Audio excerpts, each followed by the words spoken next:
Hi friends, welcome back to my channel. Friends, ఇది వచ్చి బెల్లం పౌడర్ అనమాట.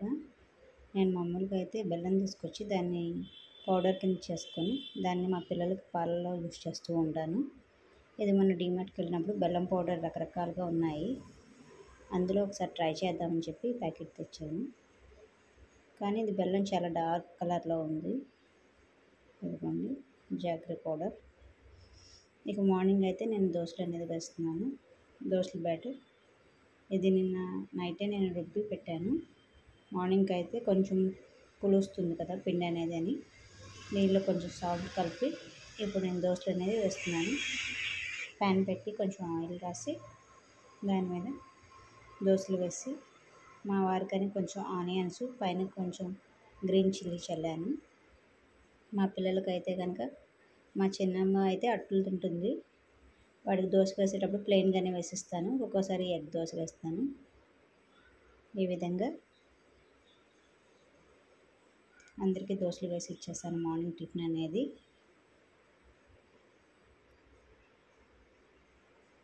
ఈ విధంగా నేను 2 సైడ్స్ కాలుస్తాను దోశలు అనేది. అంటే కొంతమంది 1 సైడే కాలుస్తారు కదా, ఈ విధంగా. నెక్స్ట్ వచ్చేసి ఈరోజు కర్రీకి నేను సొరకాయ వండుదాం అనుకుంటున్నాను. అందుకని చెప్పి సొరకాయ కట్ చేసి పెట్టుకున్నాను. ముందుగా ప్యాన్ పెట్టి కొంచెం ఆయిల్ వేసి అందులో తాలింపులు ఒక చిన్న ఉల్లిపాయ, పచ్చిమిర్చి, 2 కరివేపాకు రెబ్బలు అన్నీ వేసి బాగా ఫ్రై చేసుకోవాలి. బాగా ఫ్రై అయిన తర్వాత అందులో కొంచెం రుచికి సరిపడినంత ఉప్పు, చిటికెడు పసుపు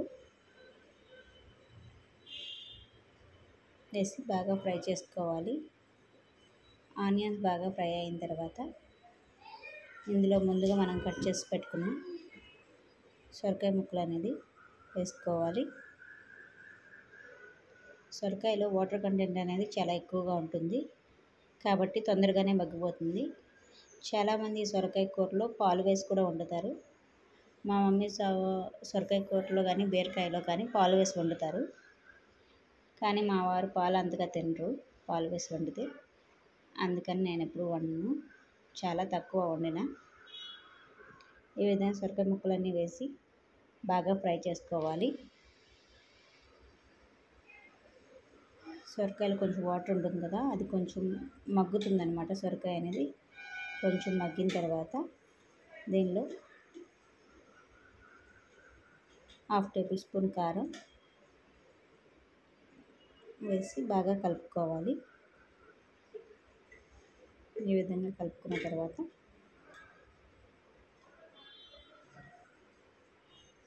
దీనిలో వాటర్ అనేది వేయాలి. నేను 1 గ్లాస్ వాటర్ పోస్తున్నాను. ఎందుకంటే సొరకాయలో ఆల్రెడీ వాటర్ ఉంటుంది కదా, అందుకని త్వరగానే మగ్గిపోతుంది.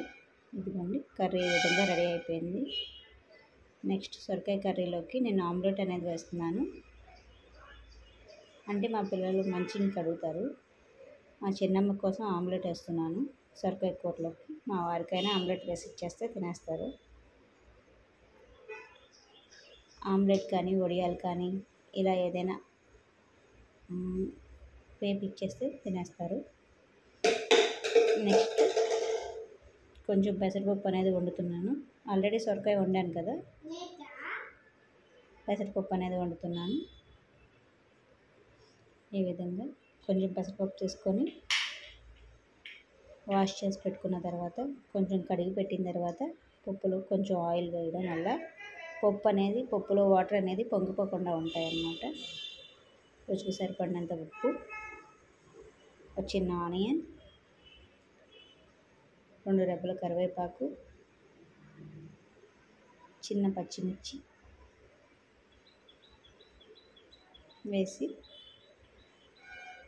పప్పు ఉడకడానికి సరిపడిన వాటర్ వేసి ఉడకబెట్టుకోవాలి పప్పుని. చూసారు కదా, పెసరపప్పు తొందరగానే ఉడికిపోతుంది. ఈ విధంగా ఉడికిపోయిన తర్వాత అందులో కొంచెం 1 టేబుల్ స్పూన్ కారం వేసి బాగా కలుపుకోవాలి.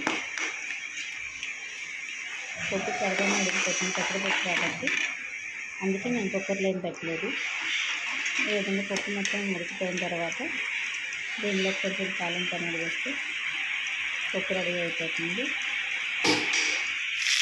ఈ విధంగా తాలింపు దాంట్లో కొంచెం ఆయిల్ వేసి తాలింపు వేసి కరివేపాకు 3-4 వెల్లుల్లిగడ్డలు వేసి తాలింపు బాగా వేగిన తర్వాత మనం రెడీ అయిన పప్పులో వేసి ఒకసారి బాగా కలుపుకుంటే పప్పు అనేది రెడీ అయిపోతుంది. ఈ విధంగా